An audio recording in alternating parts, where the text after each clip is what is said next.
नमस्ते विद्यार्थ्यांनो, बालभारती इयत्ता 8वी या पाठ्यपुस्तकातील पाठ क्रमांक 13वा पाड्यावरचा चहा आपण पाहत आहोत. विद्यार्थ्यांनो, या आधीच्या 2 व्हिडिओमध्ये या पाठाचा सुरुवातीचा भाग आपण काही पाहिलेला आहे. आता या व्हिडिओमध्ये आपण पान क्रमांक 59 वरील या पाठाचा पुढचा भाग पाहणार आहोत. विद्यार्थ्यांनो, तुमच्याकडे पाठ्यपुस्तक असेल, पाठ्यपुस्तक पहा. सारेजण जमेपर्यंत वेळ कसा घालवावा हा आमच्या पुढेही प्रश्नच होता. कॉम्रेड दळवी व मी आपसात बोलत होतो. थोडा चहा मिळाला तर प्रयत्न करून पाहावा म्हणून मी त्यांच्यापैकी एकाला प्रश्न केला. दादू, थोडा चहा मिळेल का? सोय होईल का? चहाचे साधन त्यांच्याजवळ काहीच नव्हते. ते विचारात पडले. एक जण म्हणाला, बाई, जेवण करणार का? जेवण करणे चहा करण्यापेक्षा त्यांना सोपे होते. त्यांच्याबरोबरच त्यांच्या जेवणातले आम्हाला चालेल वगैरे आम्ही त्यांना सांगितले. बाई, आम्ही गरीब माणसं, या जंगलात काय मिळणार? एवढे बोलून ते आपल्या कामाला लागले. मला वाटले चहा काही मिळणार नाही, जेवण मिळणार. पण त्यांनी जेवण व चहा दोन्हीच्या तयारीला सुरुवात केली. चहा करायचा म्हणजे त्यांच्यापुढे प्रश्न होता. त्यांच्याकडे साखर नव्हती. त्यांना जरूर लागत नसे. कोणाकडे चहाची पावडर नव्हती. गावात गाय नाही, म्हैस नाही, त्यामुळे दुधाचा थेंब मिळणे कठीण. ते आपसात बोलू लागले. पहा विद्यार्थ्यांनो, गावातील जी प्रमुख मंडळी होती ती सारी जमेपर्यंत वेळ लागणार होता. आणि ती जमेपर्यंतचा वेळ कसा घालवावा हा आमच्या पुढे प्रश्न होता. आमच्या पुढे म्हणजे कॉम्रेड दळवी आणि गोदावरी ताई परुळेकर. कॉम्रेड दळवी व मी आपसात बोलत होतो. आणि बोलत असताना त्यांनी म्हटलं की थोडा चहा मिळाला तर आपण प्रयत्न करून पाहूया. समोर बसलेल्या वारल्यांपैकी एकाला मी प्रश्न केला, दादू, थोडा चहा मिळेल का? चहाची सोय होईल का? वारली लोकांजवळ चहाचे कोणतेच साधन नव्हते आणि ते विचारात पडले. त्या वारल्यांपैकी एक जण म्हणाला, बाई, तुम्ही जेवण करणार का? पहा विद्यार्थ्यांनो, त्यांनी जेवण करणार का म्हणून विचारलं. म्हणजे जेवण करणं चहा करण्यापेक्षा त्यांना सोपे होते, की त्यांच्या दृष्टीनं जेवण करणं हे अतिशय सोपं होतं चहा करण्यापेक्षा. तेव्हा लेखिकेनं गोदावरीताईंनी सांगितलं की तुमच्याच जेवणातील आम्हालाही काही चालेल. तेव्हा त्यातील एक व्यक्ती, एक वारली म्हणाला की बाई, आम्ही गरीब माणसं आहोत, या जंगलामध्ये काय मिळणार आहे? एवढं ते बोलला आणि तो आपापल्या कामाला लागला. सर्वजण आपापली कामं करू लागले. आणि मग मला असं वाटलं की आता चहा काही मिळणार नाही आणि आपल्याला जेवण मिळणार. पण वारल्यांनी दोन्ही म्हणजे चहा आणि जेवण यांच्या तयारीला सुरुवात केली. चहा करायचा म्हणजे त्यांच्यापुढे सर्वात मोठा प्रश्न होता. कारण चहासाठी आवश्यक साधन, आवश्यक साहित्य हे त्यांच्याकडे उपलब्ध नव्हतं. त्यांच्याकडे साखर नव्हती, कारण त्यांना त्यांची कधी जरूरच लागत नव्हती. कोणाकडे चहाची पावडर सुद्धा नव्हती, की जे वारली होते त्यांच्याकडे कोणाकडे चहाची पावडर नव्हती. गावामध्ये गाय नाही, म्हैसही नाहीये, आणि त्यामुळे दुधाचा थेंब मिळणं मात्र कठीण. सर्व वारली आपापसात बोलू लागले, चर्चा करू लागले की आता चहा कसा बनवायचा, चहासाठी आवश्यक असणारे साहित्य कसं मिळवायचं. तेव्हा पहिला वारली काय म्हणतो पहा. पहिला वारली, चहा कसा करायचा, काय र. दुसरा वारली म्हणतो, चहा होय, सोय तर होल, पण साखर कुठं गवसल. तिसरा वारली, आपल्या पायी नाही, पण पाटलाकडे थोडी खांड होवी. दुसरा वारली, पाटलाकडे गोड गुळ मिळेल, पाटलाकडे गोड नाही होवा तर एका शिवराईचा आणू. पहिला वारली म्हणतो, बाई तुला गोडाचा चहा चालत आहे का. विद्यार्थ्यांनो, वारलीमध्ये किंवा वारली लोकांमध्ये असलेला हा संवाद आहे. पहिला वारली काय म्हणतो, चहा कसा करायचा, काय रे, चहा कसा बनवायचा असतो.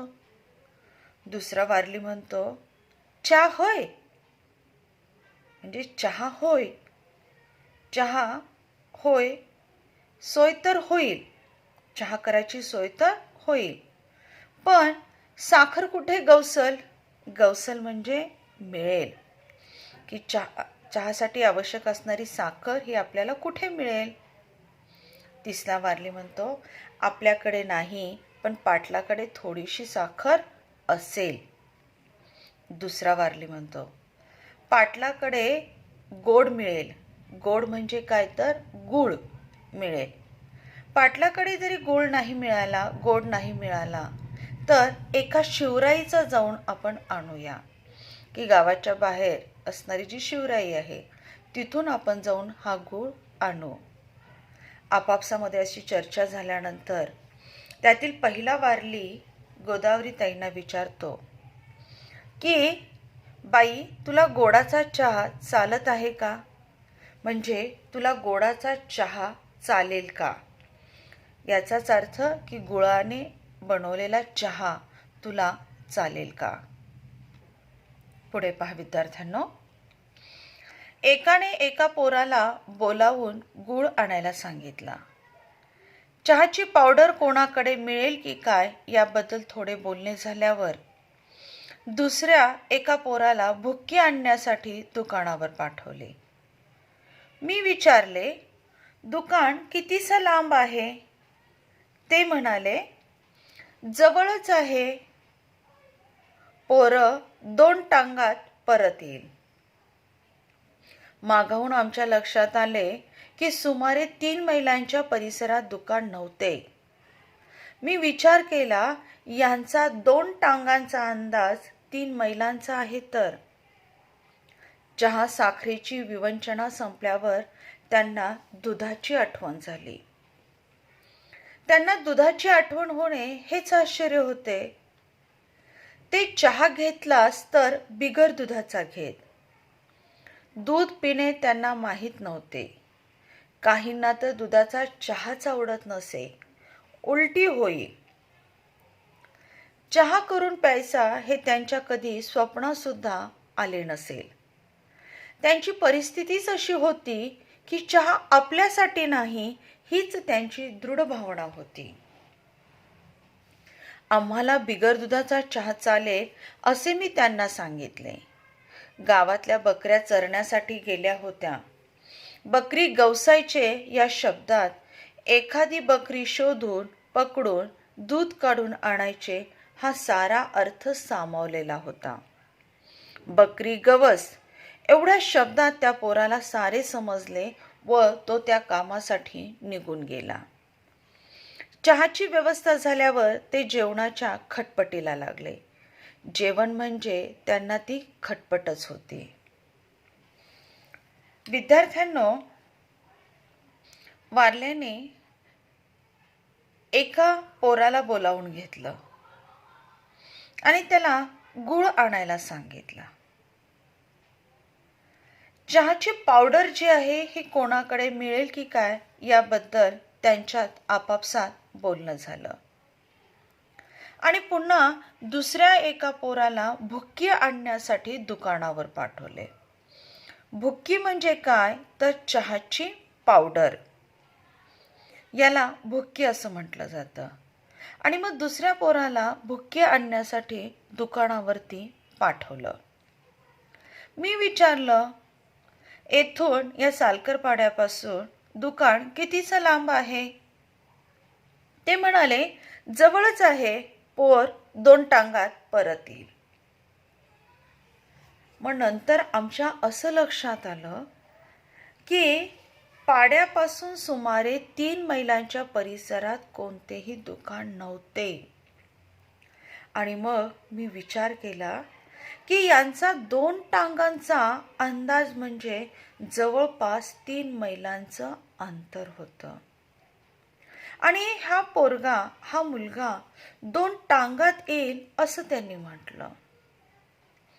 चहा साखरेची विवंचना संपल्यानंतर त्यांना आठवण झाली, ती म्हणजे दुधाची. जे चहा आणि साखर कोठून आणायची असा त्यांच्यामध्ये विचार झाला. आणि हा प्रश्न संपल्यानंतर त्यांना आठवण आली, ती म्हणजे दुधाची. दुधाची आठवण येणं हेच आश्चर्य होतं विद्यार्थ्यांनो.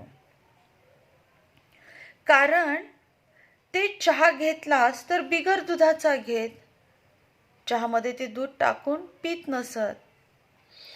कारण वारल्यांना दूध पिणे हे माहीतच नव्हते. आणि काही वारल्यांना तर दुधाचा चहाच आवडत नसे, त्यांना उलटी होई. चहा करून प्यायचा हे त्यांच्या कधी स्वप्नात सुद्धा आले नसेल. याची त्यांनी कधीही कल्पना केली नसेल की आपल्याला चहा करून प्यायचा आहे. त्यांची परिस्थितीच अशी होती की चहा हे जे पेय आहे हे आपल्यासाठी नाहीयेच. हीच त्यांची दृढ भावना होती की चहा म्हणजे हा आपल्यासाठी नाहीये. आम्हाला बिगर दुधाचा सुद्धा चहा चालेल असे मी त्यांना सांगितले. पण त्यांनी दुधाची सोय केली. गावातल्या ज्या बकऱ्या होत्या त्या बकऱ्या चरण्यासाठी गेलेल्या होत्या. त्यांनी एका मुलाला आवाज दिला. बकरी गवसायचे या शब्दामध्येच किती अर्थ होता पहा. की एखादी बकरी शोधून पकडून तिचं दूध काढायचं. आणि त्या पोराला तेवढ्यावरच समजलं बकरी गवस किंवा बकरी गवस, आणि तो त्या कामासाठी निघून गेला. चहाची व्यवस्था वारल्यांनी केली आणि पुढे ते लागले जेवण्याच्या तयारीला. जेवण्याची त्यांची खटपट सुरू झाली. पुढे पहा विद्यार्थ्यांनो, सारी जमाजमा होऊन चहा तयार होण्यास बराच वेळ लागणार हे ओळखून मी शाळेच्या बाहेर झाडाखाली बाजेवर जाऊन पडले. कॉम्रेड दळवी झाडाखाली हातरी पसरून निजले. आम्ही दोघे अतिशय थकलो होतो. झाडाखाली गार वाऱ्याच्या झुळकीमुळे आम्हाला ताबडतोब झोप लागली. चहाची सारी जमाजमा झाली. चहाची सर्व तयारी केली आणि आता चहा तयार होण्यासाठी बराच वेळ लागणार. कारण वारल्यांकडे कोणतं साहित्य नव्हतं आणि सर्व साहित्य आता आणायचं होतं. चहा पावडर असेल, साखर असेल, दूध असेल, आणि एवढं सर्व साहित्य जमा व्हायला थोडासा वेळ लागणार होता. आणि हे सर्व मी ओळखलं आणि शाळेच्या बाहेर झाडाखाली असलेली जी बाज होती या बाजेवरती जाऊन मी पडले. कॉम्रेड दळवींनी तेथे झाडाच्या खाली हातरी म्हणजे चटई टाकली आणि तेही त्याच्यावरती निजले. आम्ही दोघंही अतिशय थकलेलो होतो आणि झाडाच्या गार सावलीमध्ये झाडाची सावली आणि वाऱ्याची झुळूक यामुळे आम्हा दोघांनाही ताबडतोब झोप लागली. ठीक आहे, पुढे पहा. एका पळसाच्या पानावर गूळ, एकावर चहाच्या भुक्कीची पुडी, स्वच्छ पाण्याने भरलेले एक मडके, एक स्वच्छ घासलेला टोप, 3 दगड ठेवून पेटवलेली चूल अशी जय्यत तयारी करून चहा करण्यासाठी वारल्यांनी आम्हाला उठवले. त्यांना वाटले त्यांनी केलेला चहा आम्हाला आवडणार नाही किंवा चालणार नाही. त्यांनी केलेला चहा आम्ही घेऊ असे सांगितल्यावर त्यांना बरे वाटले व एक प्रमुख वारली चहा तयार करण्यासाठी चुलीपुढे सरसावला. काही वारली त्याच्या भोवती बसले. त्यांनी गडवट पातेले भरून पाणी चुलीवर ठेवले. त्यात होता तेवढा गूळ व चहाची भुक्की टाकली आणि दुधाची वाट पाहत ते बसले. सुमारे अर्ध्या तासाने एका पोराने पळसाच्या पानाच्या द्रोणात बकरीचे दूध आणले. तेही त्या पातेल्यात ओतून ते सारे गरगट पाण्याला थोडा चहाचा रंग येईपर्यंत खळखळा उकळले. सगळ्यांच्या अगोदर पाहुण्यांनी चहा घ्यावा म्हणून प्रथम 2 लहान लहान पितळ्यात चहा ओतला. वारल्यांना आम्ही आमच्याबरोबर चहा घेण्यास सांगितले. तेव्हा प्रत्येकाने एक एक पळसाचे पान घेऊन ते द्रोणासारखे वळवून हातात धरले. चहा करणाऱ्याने प्रत्येकाच्या द्रोणात घोटघोट चहा ओतला. अशा प्रकारे आम्हा 10-15 माणसांची चहा पार्टी सर्वांच्या एकत्र येण्याने मोठ्या आनंदात पार पडली. विद्यार्थ्यांनो, वारल्यांनी चहा करायला सुरुवात केली. एकाने गूळ आणला, एकाने चहाची भुक्की आणली म्हणजे चहाची पावडर आणली आणि एक स्वच्छ पाण्याने भरलेलं मडकं घेतलं. त्याच्यावरती एक स्वच्छ घासलेला टोप ठेवला. टोप म्हणजे काय तर धातूचे उभट व रुंद तोंडाचे असे भांड त्याच्यावरती ठेवलं. बाजूलाच 3 दगडाची चूल होती. ती 3 दगड ठेवून जी चूल तयार केलेली होती ती चूल पेटवली आणि चहा करण्यासाठी वारल्यांनी अशी जय्यत तयारी केली. आता चहा करण्यासाठी वारल्यांनी गोदावरीताई परुळेकर यांना उठवलं.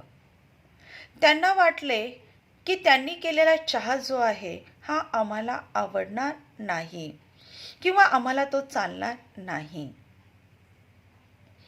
आणि लेखिकेने त्यांनाच सांगितलं की तुम्हीच केलेला चहा आम्ही घेऊ, आम्हाला तो चालेल.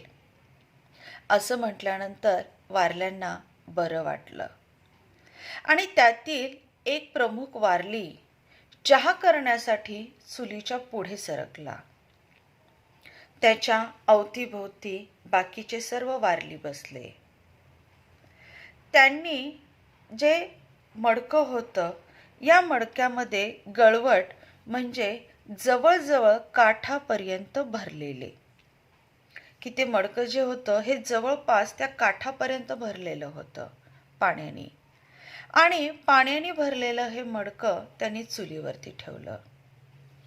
त्यामध्ये त्यांनी जेवढा गूळ होता तेवढा सर्व गूळ टाकला, चहाची भुक्की टाकली आणि आता ते वारले दुधाची वाट पाहत बसले होते, कारण दूध आणायला गेलेला मुलगा आणखीन दूध घेऊन आला नव्हता.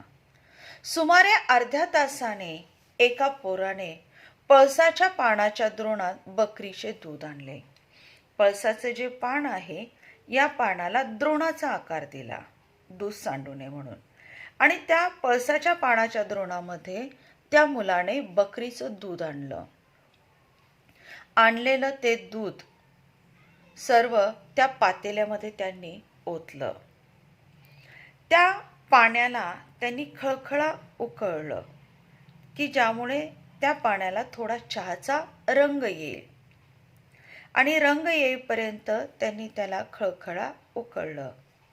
सगळ्यांच्या अगोदर पाहुण्यांनी चहा घ्यावा म्हणून त्यांनी काय केलं की 2 लहान पितळी म्हणजे काय तर लहान अशी ताटली, पितळीची लहान अशी ताटली, आणि या ताटलीमध्ये त्यांनी चहा ओतला.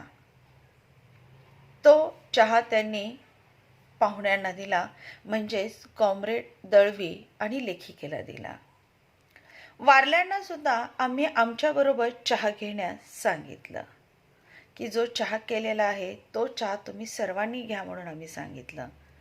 तेव्हा प्रत्येक वारलीनं एक पळसाचं पान घेतलं आणि त्या पळसाच्या पानाला द्रोणासारखं वळवलं आणि हातामध्ये धरलं. चहा करणाऱ्याने प्रत्येकाच्या द्रोणामध्ये घोटघोट चहा ओतला, म्हणजे थोडा थोडासा चहा त्या द्रोणामध्ये ओतला.